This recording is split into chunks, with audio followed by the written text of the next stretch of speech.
Top of the morning, ladies and gentlemen. It is a great day today. It's a beautiful Sunday morning in Connecticut. The warm weather finally has broken, and it's a great day for a ride. So we're going on a very special ride today that I want to share with you guys. Well, for one, it's Kenny's 23rd birthday. So we're gonna go out on the Harleys for a nice, and we're going to an event. It's a fundraiser for some friends of mine, Aunt Barocas, and the riders of the fallen riders from the Moose Riders Club, who were they're out on a ride about, I don't know, 2 weeks ago, and they were run over by a drunk driver, literally run over. It's on Aunt's Facebook page, some of the videos of what happened, and a bunch of them, like all of them, ended up hospitalized. Some of them permanent life-changing injuries, and some of them are going to recover, but they've got a lot of hospital and medical expenses. So we're going to the fundraiser today to help support that cause. So there's a lot been going on, and you guys have been watching know that we just got the Gasgas franchise this year. We've been working on that since last summer. Finally got it finalized. Finally got our first shipments of bikes in. And it's been awesome. The bikes are absolutely incredible. They exceed my expectations for sure. And looking forward to a lifelong commitment to the KTM group here, because I'm a loyal, and once I find a team, I'm on it for good. So whether they like it or not, they're stuck with me for life. I'm going to be a team here. So, and I'm going to do my best to promote and enjoy and ride their products as much as humanly possible with my friends and family. And I've got the EC300 that we're doing the 500cc kit on, and Junior's getting an MC250 two-stroke that he's going to ride as the two-stroke motocross bike for a while, and then turn it into a 500 with the BRC 500cc kit. It'll be a fuel-injected 6-speed Techno Marvel, a modern 2023 500, which should be a big upgrade from the 80s and 90s technology. See, there's something really real to me and near and dear to my heart that's going on that I might have touched on it before, but I want to share with you guys now. I was up to 1:30 last night reading the transcript for a book that was written about our project and about us and about the city of Rockville that we live in, and generations of some of our families have lived there in the factories. The name of the book is called From Loom to Vroom. And I did some soul searching, and I realized we're all busy. You guys don't really have the time to buy a book and read it, and I hope you do, because we are going to publish it. But I'm going to actually meet with the author, Rick Pakakonis. I call him Rick P. And he's going to read the foreword, and then we're actually going to read the book to you guys. So in the comments, are you interested in us, kind of like an audio book, reading about the history of the mill, Rockville, the people that lived there, how it went from Loom, a Loom textile factory, to Vroom, to the motorcycle museum. The title of the book's From Loom to Vroom, and it's a 100-year history starting in 1905 up until 2018 when we opened the museum. So let me know what your thoughts are about us actually writing that book, please, in the comments. Let me know what your thoughts are. And I'm torn between dropping the video on the Kaplan America channel, which we'll have 200,000 subscribers on that channel. We're getting 3 million views a month. And Junior and I opened another channel called Kaplan Cycles about 3 months ago to put the less interesting content on, or the less stuff that we know won't get a lot of views. We were advised by our YouTube advisor that that's what we should do. Mustie One, he's my YouTube advisor, Darren. Check out his channel, MUSTIE1. He's super successful YouTuber, super humble, awesome dude, and has a lot of wisdom, and he's kind of coached me through the process, because we didn't really know what we were doing. I mean, I've never even spoke to anybody at YouTube, which is pretty ironic. We've done so much with that channel and we've never actually talked to anybody there. But so most of it's been through trial and error. But in any event, which channel do you think the book should go on? Do we put it on Kaplan America, or do we put it on the Kaplan Cycles channel, which only has, like, I don't know, 5,000 subscribers or something like that, and it gets, like, I don't know, 20,000 views a month versus at 3 million. So I'd like to put it on the Kaplan America channel. But if you guys aren't interested in hearing about the history, the past, and it's going to be intertwined with the personalities, the people that actually helped me restore the mill. I haven't told him yet, but maybe he'll find out in this video. Pete Lostrom, my project manager, he's going to be in it. Jason Hagenow, our lead carpenter, our masons that work there. Obviously, Junior. I mean, Junior's birthday is 23 tomorrow. He's been working full time in Rockville here since he was 15 years old. He used to get out of school at 12:30. Early release program was what he told me, but in reality, he was leaving school unauthorized early every day because he wanted to be a part of what's going on, and that's how he's gotten so good at what he does. That 15-year age was also coinciding with when we stopped racing and chasing championships. Kenny had won 6 New England amateur championships in the 50s, the 65s, the 85s, and the super minis, and then we moved up to NESC. One of our best friends died racing, and Kenny got like his 3rd serious concussion, and I broke my back, and it's a long story, but we stopped racing competitively and just do vintage and exhibition stuff now, to focus on our dream of opening the mill and museum, which you guys have been following us, I'm sure, if you've listened this far in the video. Otherwise you probably wouldn't care less, but you're kind of, if you're still watching, we appreciate the support. We appreciate you guys being vested. Here's some of our brothers riding down the road right here. They're probably going to the ride. I'm pretty sure they are. But in any event, Junior's been there for 8 years, and he is now really the operations manager there. Him and Kyle, who we call the project manager, have been friends since preschool. They went to school together. They're both 22 years old. Now Junior's 23, and they technically, when you call them, you buy a bike, you're dealing with Junior, and it's getting prepped by Kyle and his team, whether it's a full restoration or a brand new Gasgas. So if you're looking for a new motorcycle, give us a call, 860-454-7024. We've got a allocation. We ordered, we got about a third of the bikes that we ordered were allocated. I can tell you this,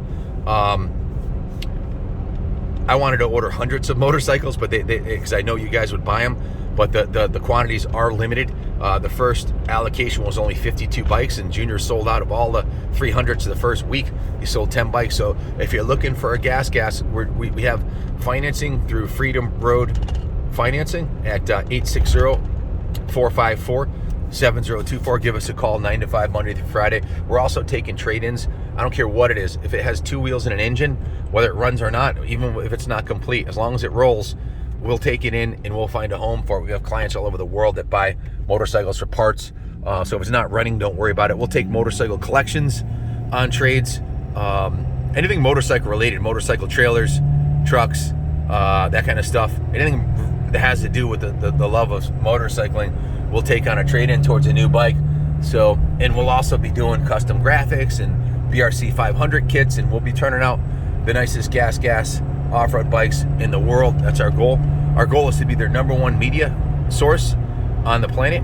Certainly for the continental United States, we want to be their #1 media channel, getting more views for Gasgas and the KTM group than Motocross Action, Dirt Bike Magazine. I'll throw it out there. That's our goal. So you'll see a lot of cool Gasgas videos. We're going to be working with some of the local pro riders, sponsoring riders. Junior's going to race at 250, and then a 500 Gasgas with the BRC kit. So lots of exciting stuff happening. The author of the book is leaving in 2 months. He's in his 70s. Back to the book, he's retiring. He's moving to Vermont. So I've got an 8-week period to meet with him and get him his insight on the book and share with you guys what we're doing. I hope you like it. It's from the heart. I read the first chapter, got a little choked up reading it. It definitely touched me. So I know when you have people get to people emotionally, or if you make them laugh, or if you entertain them, then it'll be a winner. So hopefully it'll have the same impact on you guys as it had on me.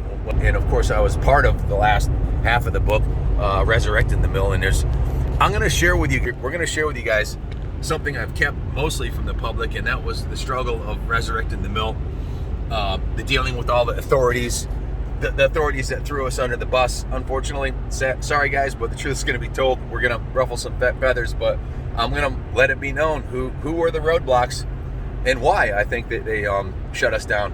I just wrote a 9-page letter to the state of Connecticut, Department of Economic Development. Sometimes people with badges overstep their boundaries and create their own rules, and 99 out of 100 of them didn't. They were there to help us. They were like, nights, weekends, whenever I needed their help. But there were a few that clearly did not want a motorcycle, more than a few that clearly did not want a motorcycle facility in Rockville, and some pretty high-ranking officials, not the mayor, not the economic development coordinator, or any of those guys, or the town council. Everybody loved us, but there are a few authorities who reached out to state authorities to try to get us shut down, and it worked. It cost us literally millions of dollars and almost put us out of business and bankrupted us. So that story is going to get told during the course of the book, and then after the book. And hell, I'll let them all where they may, man. I believe the truth will set you free. So we're gonna let the truth be known about everything that happened here on the project. It'll be interesting to see what your guys' thoughts are. You know, one thing I thought about when I was reading the first chapter, and I know what this book is about, obviously, because we're in it. I think it's going to touch you guys and inspire you guys to reach out and follow your dreams. The very first chapter talks about what happens when you don't. And I'm living proof, if you follow your dreams and you're living God's will, that great things will come to pass for you and countless others. This is what I call a God incident. I spent a lot of time in that church right there, but that's a whole nother story. I don't drink, I don't do drugs, and there's a lot of talk about that right in the first chapter, about the consequences, sometimes life-changing, that negatively, obviously life-ruining changes can happen. But there's hope, there is a way out, long as you're alive. If you do struggle with alcohol or drugs, and it's easy to replace it with something positive.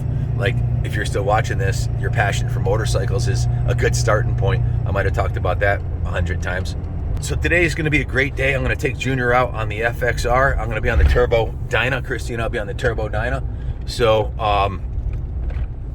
stay tuned. I'll do some footage at the event for you guys. And it's a beautiful day. We're going to take the bikes out for a ride. Had a long conversation with the author of the book. The plan is set in stone. We're going to start this week. So the first video about the book is going to come out. It probably won't get published till later this year. Maybe it'll make a great stocking stuffer for you guys. I don't know. But stay tuned. What's happening, fellas? What's going on, brother? Are you guys heading to the fundraiser for Anthony and all the guys? No, we're heading up north to Vermont. Oh, okay. These guys are going on a run to... have a good ride, guys. Thank you. They're going on a run to Vermont. It's funny, anywhere I go, I run into my fellow brother motorcyclists. It's like, when you're a motorcyclist, you can go to any event and run into like-minded individuals. You can go to Daytona by yourself and you'll be surrounded by 500,000 friends. You're never alone if you're a motorcyclist. Just go to the events, show up at the shops. You'll always have somebody to talk to over a cup of coffee and bench racing or talking about bikes. It's the best hobby I've ever had. Since I was a little kid, all I ever wanted to do was go to motorcycle shops with my dad on the weekends. I'm talking, kindergarten, first, second, third, fourth grade, whenever Pops asked what we wanted to do. It's like, can we go to the motorcycle, to Brown's mini bike shop? They actually sold little rigid frame mini bikes, choppers and stuff like that. So Brown Cycle, I don't think they're still in business. That was 50 something years ago, since I'm 57, so 53 years ago. But huge part of my life, obviously, and yours too, because you're part of what we're doing here too. So thank you all for watching. Let me know what your thoughts are about the book, and if we read the book to you guys. And my theory behind reading the book is, when they talk about the different buildings in the museum, the different factory buildings, when they talk about the churches or the downtown, I'll actually bring you to that area and show you via film that area while we're talking about the characters. So you'll actually be able to, it'll add like a three-dimension effect, almost like a little homemade movie kind of thing, but shot unedited, raw. So it won't be we don't have a big budget for this, nor do we have the time to do it, but to edit it or create an actual highly edited thing. So it'll be from the heart, and hopefully it'll touch you guys and inspire you to do something great with your life. There's Scooter Pros, a little scooter shop in town. It's good to see kids out on scooters like these guys here. They're a lot of fun, and it's a stepping stone to something else. So that's what Junior had, a little 50cc Honda. He put 12,000 miles on when he was a kid, riding from Tallinn to Rockville, leaving high school and coming to work every day. So here's a huge cornerstone of my success and my ability to do and ride bikes the way I do and have as much fun as I do at 57. Hitting the gym. I don't drink. I don't do drugs. I just go to the damn gym, whether I want to or not. Sometimes I drag my ass in here all crooked and broken because I've had tons of injuries over the years. I never really talk about that, but I've compound fractured my ankle, broke my leg. I have no ACL in one knee. I've broken both my shoulders recently, June 5th of last year, and seriously injured myself many times. I had back surgery in 2017, broke my wrist. I have titanium and screws in this wrist right here. You can see the big scar right there. A lot of injuries, a lot of minor injuries like getting run over or sprained ankles or contusions, multiple concussions to the point the room was spinning forward for a couple weeks. So I've had my challenges in life, and I played football, basketball. I was always an athlete. I was a bouncer. Been in a shit ton of fights as a bouncer at the bar, and was kind of a rowdy little. So I used to get in tons of trouble, and we're always out raising hell. Those days are beyond me. I'm 57 years old, just trying to share some of my passion and wisdom for life with you guys, and maybe some of the secrets that have got me this far. But this is a big cornerstone of it. Christy and I love training. I went to the gym, same gym as her for 10 years, and we're both in other relationships, but we both ended up single around the same time, and it was our fate to be together, and this is a cornerstone of our success. So if no one's told you yet today, I love each and every one of you. Thanks for watching, and God bless America.